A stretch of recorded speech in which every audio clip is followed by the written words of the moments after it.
New Thought Media Network. We are a global broadcast network of positive music, media, and entertainment, inspiring humanity's evolution along the journey of enlightenment and creating a world of love, peace, empowerment, and prosperity for all. New Thought Media Network. Positively inspiring.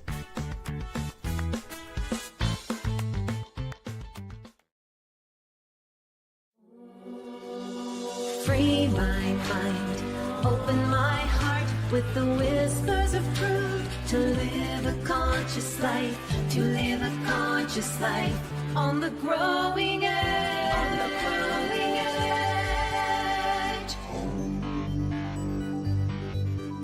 edge. And now, here's Allie. Hello and welcome to Growing Edge Live. I'm Allie Benjamin, and it is my great joy to be here today. If you're here for the first time, I'm so glad that you found us.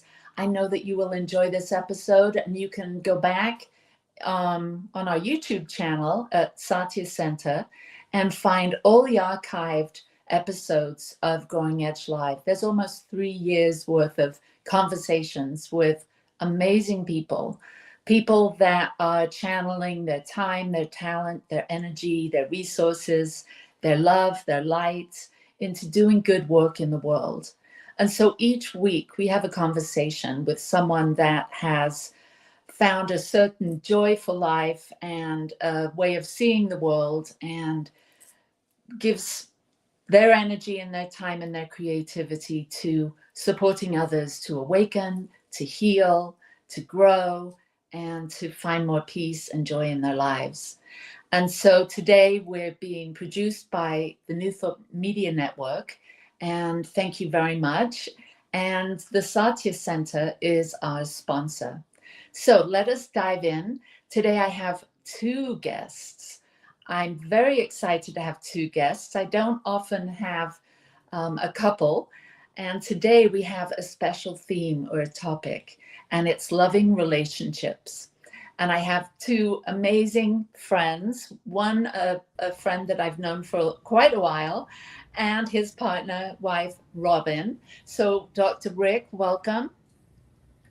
And Robin, welcome to you too. I'm going to read a little bit about you so we get that up front and we don't miss any of this.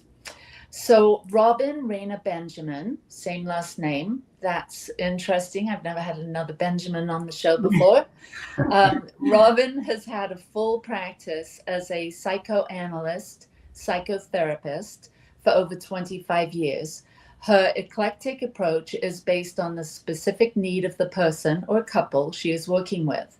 Robin and Rick have been married for close to 10 years and live happily in Florida. And Rick Moss, Ph.D., Rick has developed his own approach to healing and transformation for over 35 years. The focus of Rick's work is self-love and the experiential awareness that we are our best selves and not our limitations. Rick is the author of the book Drops of Wisdom, Guidance on the Path of Awakening, and he is a minister of religious science. Both Rick and Robin do their work primarily over the phone and on Zoom. So welcome, you 2. Welcome to Growing Edge Live. Pleasure. Thank you. Now, Rick, you've been on the show before a few times, and everyone loves the episodes with you because you do such depth work and you help people to explore their subconscious, and you do processes or experientials. And I think we'll have time to do one of those today. So, but before we get into all of that and the work that you're doing, Robin, you haven't been on the show. Right. And I am so happy that you are, and I'd love to get to know you a little bit and for you to share your backstory. How was your upbringing? Where were you born?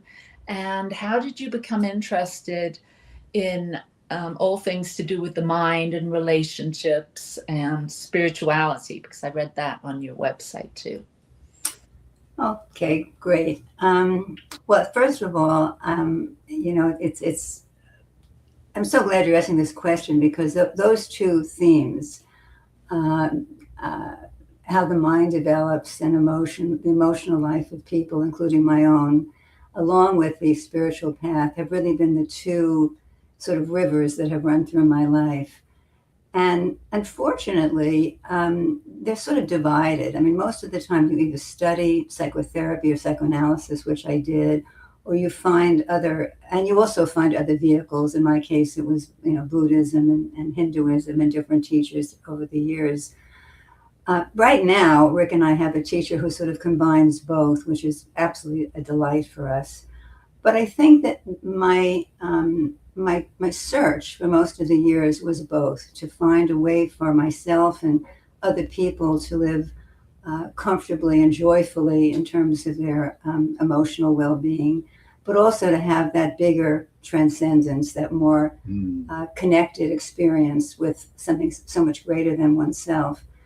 So that's really been my journey. And it's been a wonderful journey, and I wouldn't have it any other way. Beautiful. Where did you grow up? I grew up in New York, but I went to boarding school in Stockbridge, Massachusetts, and that's how I met Rick. So we've known each other for a very long time. We were boyfriend and girlfriend in this boarding school and spent so much time together because we lived there. And I'll tell you a funny thing that happened. We were waiting for the train to go, or bus, I don't remember, to go to the school. My mother looked over at Rick, and Rick was looking at me. And my mother said, "That boy is going to love you for the rest of your life." Oh. It came out of her, So that was wonderful. And I don't know whether he did the whole time, but we certainly came back to each other. We had a wonderful experience as teenagers being together, but we really were too young. And as a matter of fact, Rick hates when I say this, but one of the coup de grace of our relationship was he told me he was going to marry a girl with brown hair like his mother. So obviously he wasn't ready to leave his mother, nor was I. So we had to go through a lot of years, and hard years. I mean, we both had hard years in many ways, trying to find happiness and well-being. And met again about 10 years ago. And it was, I'll let you finish here, but it was a delight to meet again and to have this time together now.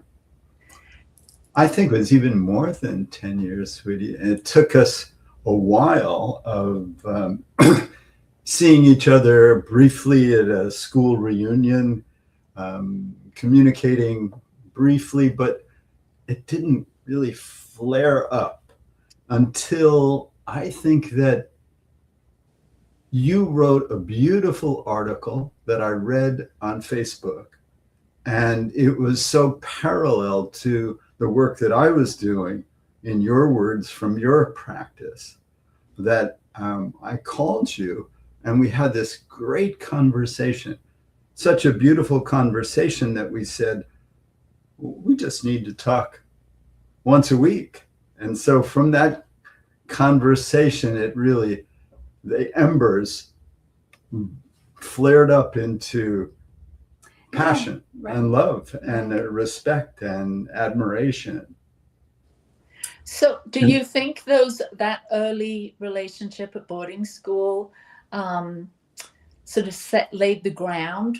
Yes. When you came back around years later, was there still that recognition of what had first appealed to you, each of you, for one another?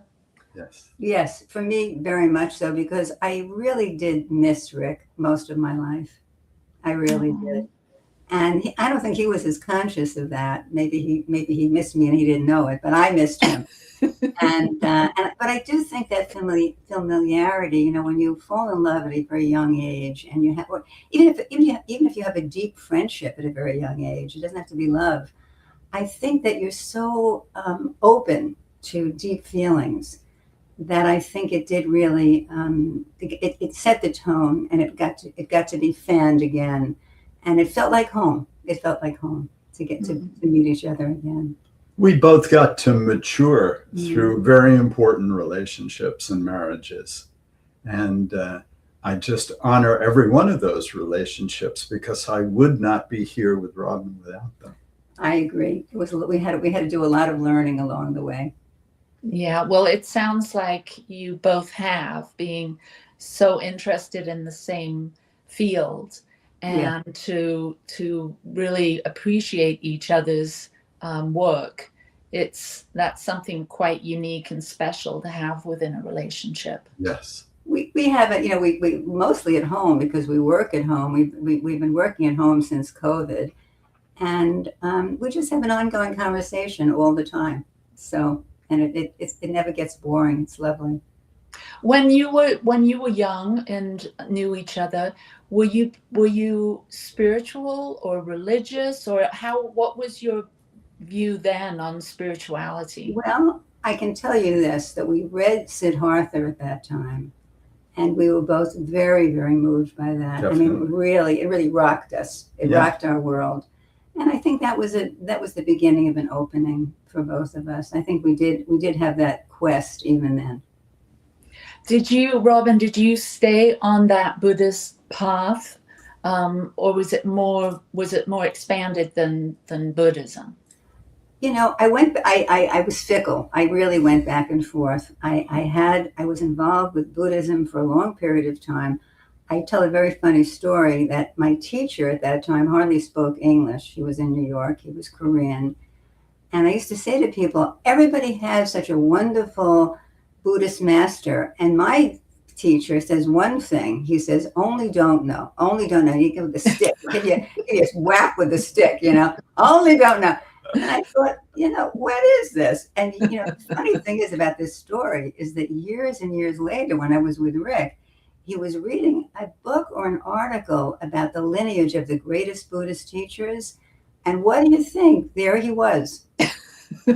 So with all that stick and that don't know, I guess I was getting something, And then, of course, I got involved in Hinduism, and I had a lot of gurus, and I mean, back and forth and back and forth. So I was fickle. Now, as I said, we have the most wonderful, the teacher of a lifetime. And I wouldn't say that he's particularly Buddhist or Hindu, but he brings all of that to the teaching. And it's a great path. So, are you going to reveal your teacher's name? Yes, absolutely. Our teacher is Panache Desai. And the wonderful thing about this teacher is that anybody who's interested can be with him every single day, Monday through Friday, for free. He gives a talk at 8:30 on Zoom. And then after that, he does a meditation, which is also like a energy transmission, which is beautiful. So anybody can share him with us. He's available. And you can actually go to YouTube, and he has talks that he's given that are available there if you want to check. Right. Or you could just sign up, and for free, you can get a link every day to be whenever you don't have to do it every day, but whenever you want to, it's there. So. Yeah, I actually have followed him over the years and find him to be he's a great teacher. He's got such a personality. Yes. And what I love about technology these days, we are able to really interact with people that we're interested in, spiritual teachers, and like you both said, you work over the phone or on Zoom. And having that connection, and also being able to see the evolution that people undergo. Yes. Because the path, it seems like the teachers that I spend time viewing or interviewing or learning from, they're not fixed in their philosophies, so to speak. They have values, there's certain values, but they seem to be more changeable or more open to evolution. And so I've seen that with Panache. He's Yes. definitely evolved over the years, Totally. and taking his teachings in different directions. So Absolutely. And I think, since we're talking about love and self-love, I think that he's a wonderful he's a wonderful teacher in terms of helping one love oneself and everybody and everything. I mean, that's really what the bottom line is. He spent years with us on self-love, the first years.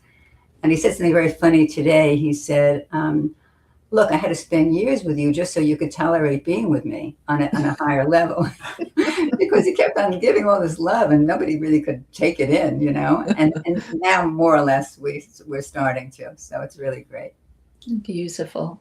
Yeah. So the theme of today's show is loving relationships. And so I'd like to hear from both of you in terms of how did you end up here? Like, because you've both worked with one-on-one clients, you've worked in groups, you've supported other therapists and ministers and practitioners.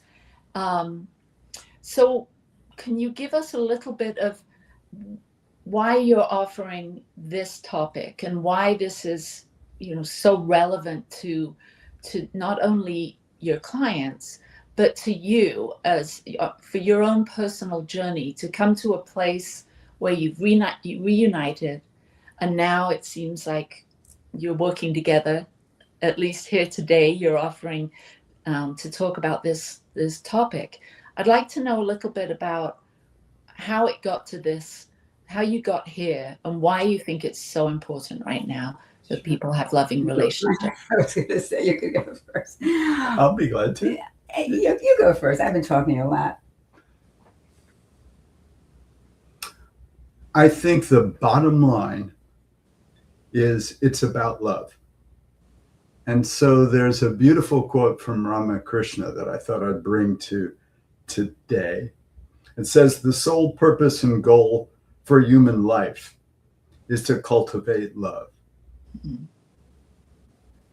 And the cultivation, the experience, the sharing of love is really what it's about for me. That's where the joy is. That's where the excitement is. And I think having done a fair amount of work to get to this stage, I'm living in it. I'm sharing it. Our relationship is totally about love. And it's incredibly fulfilling. And the desire to share that fulfillment with people who are interested is very strong in my heart. So in the past, Rick, I've had the great pleasure of spending time with you at retreats where we've done a lot of deep work, not only with you, but many other teachers have come and shared the stage or shared the workshop space. And so I've had that one-on-one deep dive with you. And can you share some things that you've noticed year over year as you've worked with individuals? What is it that blocks them from being their most loving self? So the bottom line to this whole thing is that there's no successful relationship possible without self-love. So it's sort of hard to understand why that would be true on an intellectual level. But I think that the childhood experience, which I work a lot with and Robin does as well, is so impactful that if we've had experience where we've been judged, we've been shamed, we've been abused or neglected, that we tend to believe that that is truly a description of our worth and value. And if our parents didn't love us, we must not be lovable. And then overcoming that illusion is essential to be able to love ourselves, give ourselves what is called the 5 A's from How to Be an Adult in a Relationship. Attention, affection, appreciation, acceptance, and allowing. Those make up a really good description of unconditional love. Mm. And so learning to give ourselves attention, affection, appreciation, acceptance, and allowing is a path to undo what was experienced in childhood as it's like these gods who are our parents to a 2, 3, 4-year-old. However that parent treats that child, that's how they think God's treating them. That's how they think they are. And we have to undo it. And we can undo it because the subconscious has no time sense in it. That's the big aha. Everything is now in the subconscious. So we can go back into the now, find that experience of not being loved, and we can give that child the protection and the love and the attention and the affection and the appreciation, the acceptance, and allowing them to be themselves that is necessary to allow that child to rise out of the miasm of the illusion projected onto that child by the parents and come to realize they are lovable. Mm. And that becomes the basis of letting someone else love you. Mm. Beautiful. Wonderful. That was great. Yeah, that was wonderful. It's like we're getting a whole therapy session here. It's wonderful. And Robin, how about you? What have you learned from your clients throughout time that lead you to this space? And I'll ask you the same question.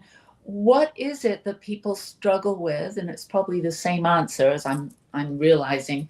Why do people not give the love or be the presence of the love that they want to be? What is the blocker inside them? Well, I think it's very much, Rick's answer was very beautiful and very true. And I think that, I have a colleague that told me years ago, I love this line. He said, everything happens before the age of 5. The rest is repetition. And in some ways that's true. That the early relationship, as Rick said, we are so tender, and whatever situation we're in, it so affects us.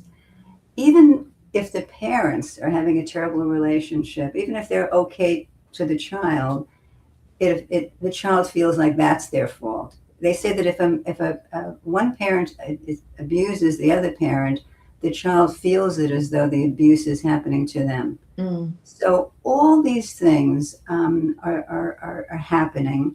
And the relationship with the first years with the mother and then, of course, with the father is so important. You feel, number one, the feelings that the mother has about herself. You feel them at the beginning, the baby and the mother are one. The baby feels those feelings as its own. Probably now with epigenetics, we're finding out that not only trauma is, handed down from generation to generation, but so are other feelings too, depression, anxiety, loss, all these things. It's also generational. So on so many levels, so much is happening to that one little baby at the beginning. And I think that if you have one parent that is capable of really loving you, of really seeing the child and entering into the child's mind and being very, very loving, very present, even just one, you have a good chance, even though you might have difficulties, you have a good chance of becoming a person who has a lot of well-being and capable of love, giving and receiving love. But a lot of people have really lacks with both parents.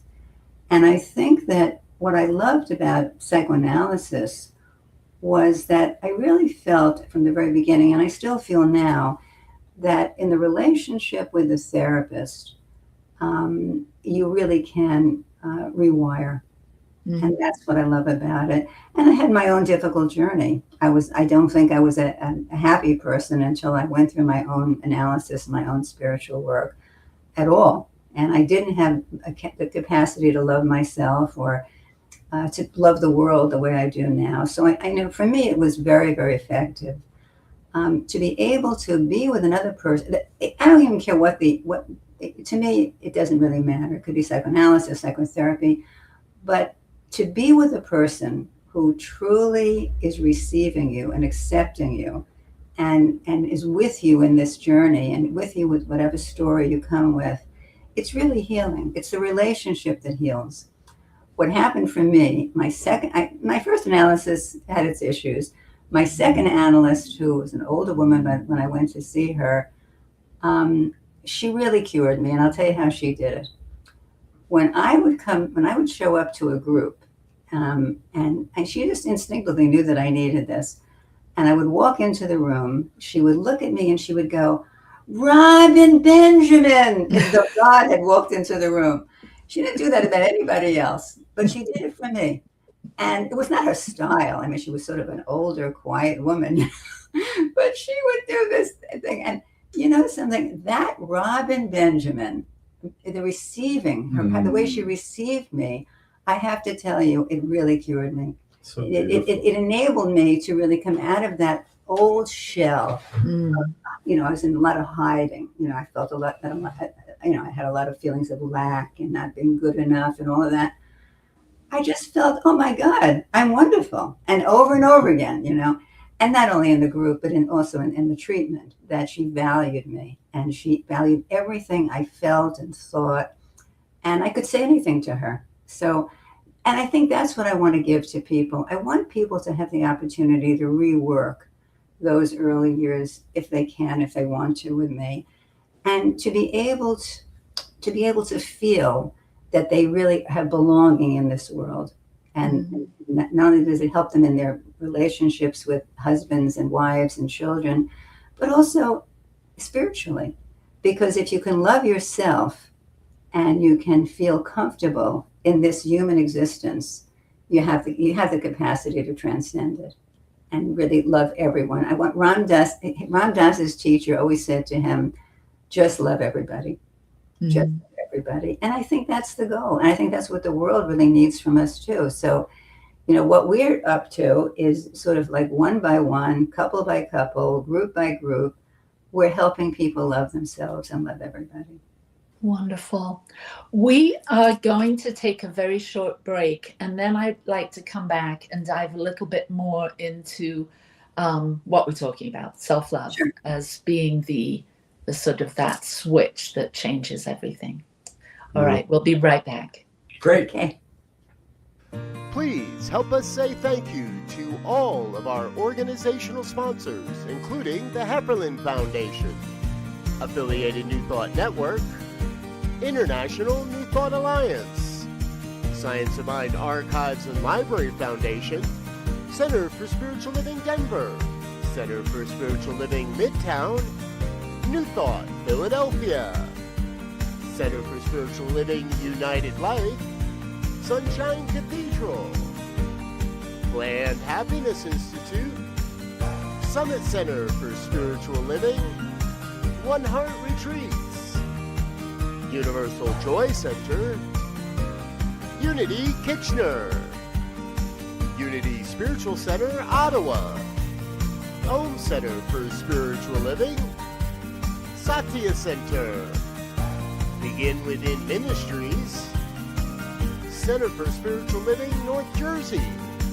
Unity of Savannah, and the Center for Spiritual Living Seattle, as well as all of our individual donors. On behalf of New Thought Media Network, thank you, and please like, share, and subscribe. New Thought Media Network, come be you. Come expand your spiritual journey.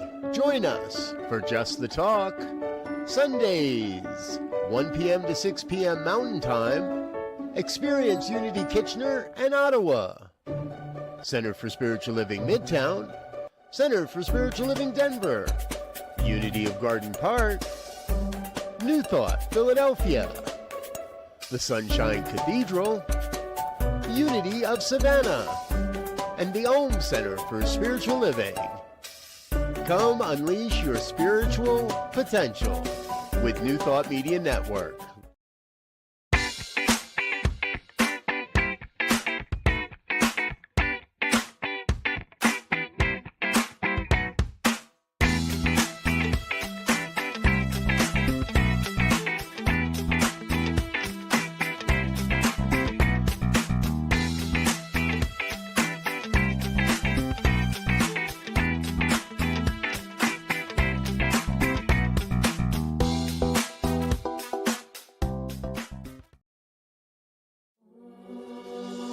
Free my mind, open my heart with the whispers of truth. To live a conscious life, to live a conscious life on the growing edge. On the growing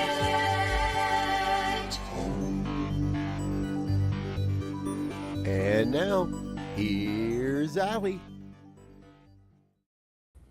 And we are back here at the Growing Edge with Rick and Robin.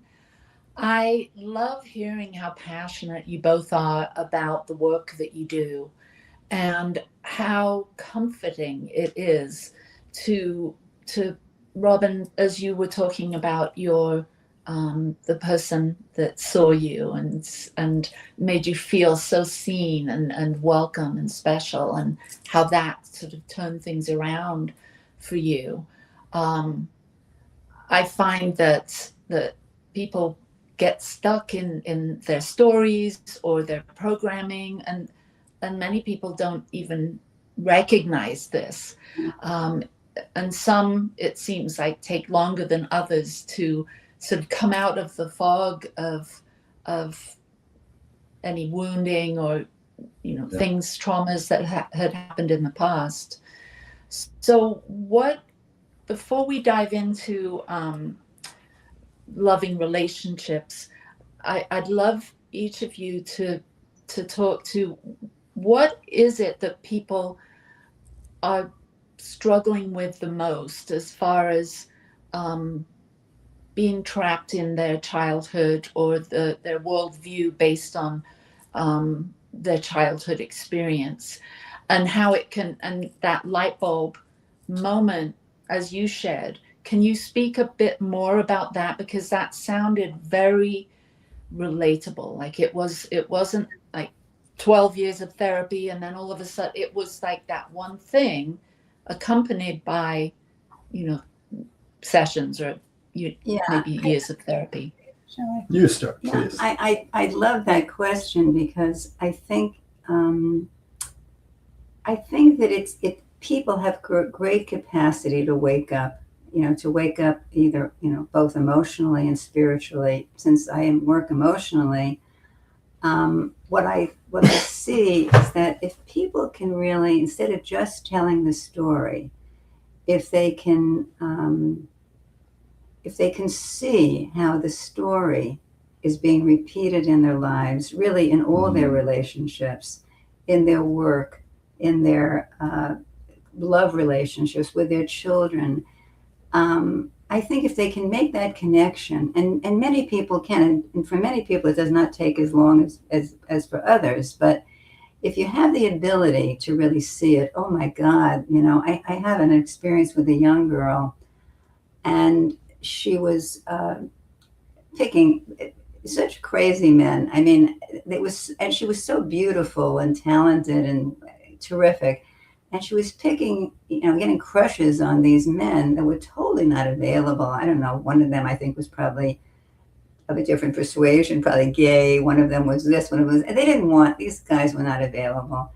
And she was going through this for a while. And then one day she said, I said to her, you're repeating this pattern, with your childhood. And she understood it right away. And she said, she came back to me and she said, I'm going to work on this. I do not want to keep doing this. And the funny thing is that within a very short time, somebody that was really wonderful pursued her. And she said, she thought maybe she shouldn't say yes because she still wanted the bad boys, the bad guys. But then she said, you know what? She said, I'm going to say yes. And to this different type who really is pursuing me. and they're having the most wonderful relationship. I love that. And I'm sure they'll get married. I mean, they're two peas in a pod. And so I think it's being, and she's a brilliant girl. I mean, not everyone is so quick, but not that people are brilliant or less brilliant, but it does take some people longer, obviously. But I think that if you can make that connection, if you can see your repetition, I think it's really an amazing thing. If you can see it and you're willing to give it up and you're willing to have something different, because there's a tremendous draw to repeat. And it's called the repetition compulsion for a reason. Right. Because I think we're compelled to relive the past. And, you know, it may be because we're compelled to relive these experiences because we have this hope that this time it's going to be different. This time we will be loved. We will win. It'll be good. But the truth of the matter is, as Rick said before, the unconscious is active. The unconscious is really running the show. I would say the unconscious is about 90% is running the show. So it's the unconscious that's really choosing the partner, and the unconscious is choosing the partner that represents the figures from the past with this hope that this time you'll turn it around. Even though the person may look wonderful on the outside, and they may be wonderful, but not for you, you're choosing them to relive your story, and that really gets you nowhere. Mm. Mm-hmm. Yeah, I Can I give relate her a to compliment what first? Yes. I don't get a chance to hear her teaching voice that much. I hear her therapy voice, but her teaching voice and her therapy voice are one. And it's so cool to listen to you talk. And I hear all of that come through. It's just beautiful. Thank you. You know, I was hesitant to do this because Rick is the teacher in the family. And I felt a little overwhelmed. I thought, you know, I said, why don't you just lead and I'll just chime in. No. But it's been a lot of fun just talking. Yeah, it's really delightful to witness the two of you and to really feel the energy that the two of you have for a loving relationship and how you show respect and admiration for one another. I think people watching this, listening to this conversation, it will just hearing the two of you will activate something or help them cross a particular threshold. You're so kind. Yeah, no, so honestly. Really appreciate it. I'd like to follow up what Raman said with one of my favorite quotes. It's from Rumi, although you can find something very similar to it in A Course in Miracles. And the quote says, "Your task is not to seek for love, but merely to seek and find all the barriers within yourself that you have built against it." And it's such a profound, it's sort of a quote that describes our work in just a sentence. Yeah, amazing. Beautiful. Yeah, that lands with me in a particular way. I remember one of those shock moments that I had in therapy once where it sort of comes out of the blue and the therapist said something that didn't land right away, but the minute I walked out of the office, it did something. It unwound something inside me. And I think this is the type of thing you're talking about. Yeah.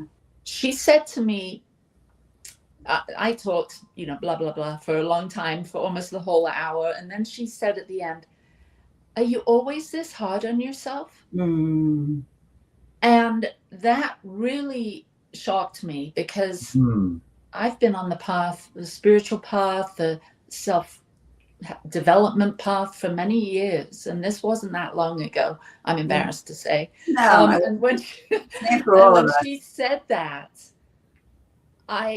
it helped me see something that I was unable to see.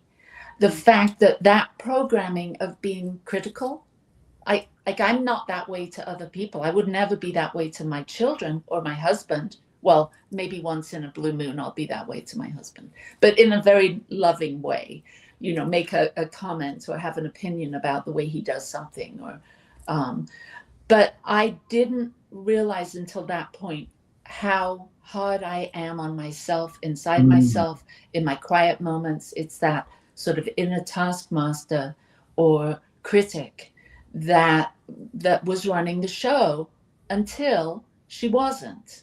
Like that moment was Yeah. a point of like, oh, I didn't see that. And that really was, it's not a deep wound or anything that was hidden, other than it was hidden to me, and came out in my life to blocking me from self-love and self-compassion. Oh, beautiful. That is so wonderful and beautiful. I'm so glad you had that experience. How Yeah, wonderful. me too. And I know that what you're going to share now, in terms of talking about loving relationships and what we can all bring on board. And I know, Rick, you shared those 5 A's. What is it? Can you speak more to these 5 A's and a loving relationship, and how that's come back around for you 10 years ago now, but as you've rekindled or resparked your loving relationship? I'm not sure exactly what you're saying.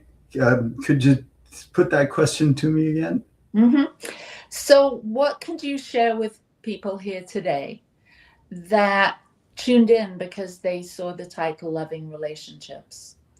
Okay. And you touched on the 5 A's. And so I'd like to just give people a sense of what they can do in their real lives. Great. So they can develop more self-love. I think a key is emotional intimacy. And I've spent many, many years working in men's groups and finding how resistant men can be to opening emotions because they're training in childhood. The worst thing you can say to a young boy is he's acting like a girl. It's devastating. And then they decide, no, I'm not going to have feelings. I'm not going to have emotions. I'm going to be tough. I'm going to be strong. And bringing that into a relationship is going to cause all sorts of difficulties. We got to see relationships blossom in the work. It was a beautiful thing to witness. So I think that men need to be guided into the value of feeling, the essential nature of opening their hearts and becoming a feeling human being rather than playing a role in the world. So I know you have talked about similar thing. Do you want to add anything to that before I go on? No, I just do agree that I think a lot of the frustration in relationships and marriages is that women feel that the men are not there. They're not operating with them on an emotional, intimate level. And that's why so many women say, I just want my husband to come into therapy. I want him to do this. I can't, it's so lonely. I think that is a difficulty. We were talking this morning. Rick said he read something that said that, are women more empathic than men naturally? And in this article, they said no. And I said, well, I could believe that because little boys are so tender. They really are. They're very loving. They're very tender. And then we, culturally, we sort of knock that out of them. We toughen them up. But I think we toughen them up too much, as you say, and they lose that ability to be vulnerable and to, to sort of share themselves in that way. So I think that certainly is an issue, and you can continue now. So I think that an essential part of a relationship is to share intimacy. That unless you have intimacy, you don't really have intimacy.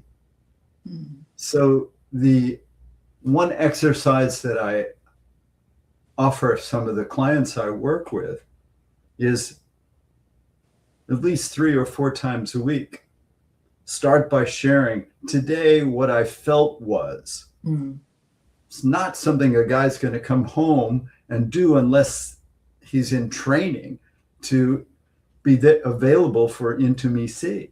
And so the guy shares it, and then the partner, male or female, says to that first person, and what does that remind you of? That feeling. It gives the person a chance to silly go, well, you know, screaming at blah, blah, blah. But it reminds me of something. And that creates a back and forth that's rich. And then I ask them at the end of that, they're sharing feelings, by the way, that have nothing to do with the other person, because that's a problem. Right. These are from the day experiences. And then to share one appreciation for their partner and to receive one appreciation. And that creates a flow and a tenderness. And so that kind of exercise doesn't take a lot of time, needs to be done on a regular basis to establish between both people a willingness to be open, communicate, be intimate about one's feelings. And some of those feelings are not going to make someone look good, and yet to be heard and loved regardless. So important. So that's one of the things. Another area that I would encourage is to think of us as an us rather than two people, not Robin and Rick, but we're developing an us. And that us is how we process the world together. It includes that you're interested in things that I'm not interested in, but I become interested in them to some degree because you are. Right. And so your interests and my interests, even though they are not the same, they form this feeling of usness. And so I think the concept of working towards a greater us is a beautiful idea. That is beautiful. It is beautiful. We have about 10 minutes, well, a little longer than 10 minutes, but I'd love to do one of your processes. Yay. Yeah. So will you set it up and tell us what we're doing and lead us through it? All right. I have to sort of tune in and ask. My work is always done by guidance, so I don't get to choose. So I'm just sort of tuning in. Is it an inner child process? Yeah. Okay. So Robin was talking about up to the age of 5. So we're going to imagine ourselves at an early age, could be 3, 4, 5, where there was some challenge, some pain, some difficulty going on in the family. And as Robin said, the child blames him or herself for what's being experienced. And so we want to address that because we can change how the stored experience affects us in the present moment by bringing unconditional love, the 5 A's, to that child experientially, as we're going to do right now. So let's say there was some painful experience in childhood, and you are looking at that little girl or boy who is in a room by him or herself, and you are looking from the perspective of the loving adult, the kindness, the generosity, the unconditional love. And for some of us, it's hard to get right to that part of us when we look at that hurt child that we were. For some of us, we need to say, to find the loving adult feeling within you, you may need to go to your relationship with your dog or cat, or a relationship with someone, a teacher or something that you had that loving relationship with, or your partner now. and find that feeling where you just love them and stuff isn't that important. So with that feeling, which is the God energy, which is the energy that transforms, we can bring that energy to that little girl or boy. Finding that energy, go into the room where that little girl or boy is and say to that person, I'm sorry that I haven't come for you before, because I can see that you're feeling sad or hurt or shameful or whatever feeling you sense out of that person that you were. But I have come for you now. And it wasn't your mother's job. It wasn't your father's job to love you 24/7. They couldn't do that. Maybe they couldn't even do it at all. But I can do it because I am you grown up. I can bring you that unconditional love that you need to heal and grow and become your best self. So at this point, we want to establish some sort of flow between you and that child. So you ask your child, could I come and sit next to you for a second? Or sometimes the child is so relieved to feel that she or he is about to be loved that they jump into your arms, which is cool. But for children that are standoffish, we want to move very slowly. So we ask for permission to sit next to them. We ask for permission to do something like play a game or go for a walk. And if I had more time, we'd build up this connection, because the connection has to be flowing for the love to be absorbed and work. So let's say we've done what we need to do, and you're asking that little girl or boy if you could give them a hug, if you could just hold them, and you could tell them that you have come to be on their side from now on. Now on.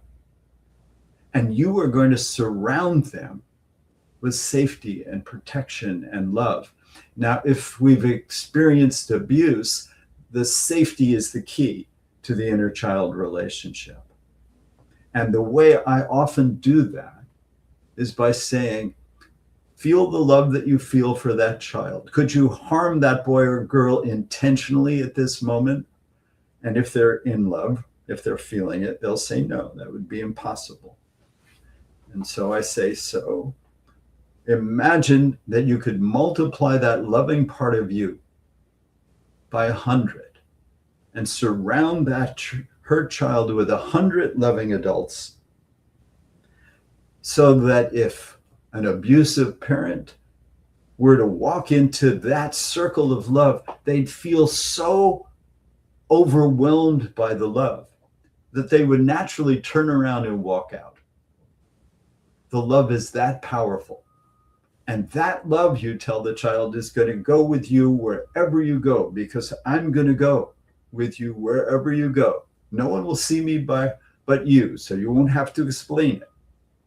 But there I'll be, loving you, protecting you, guiding you, on your side.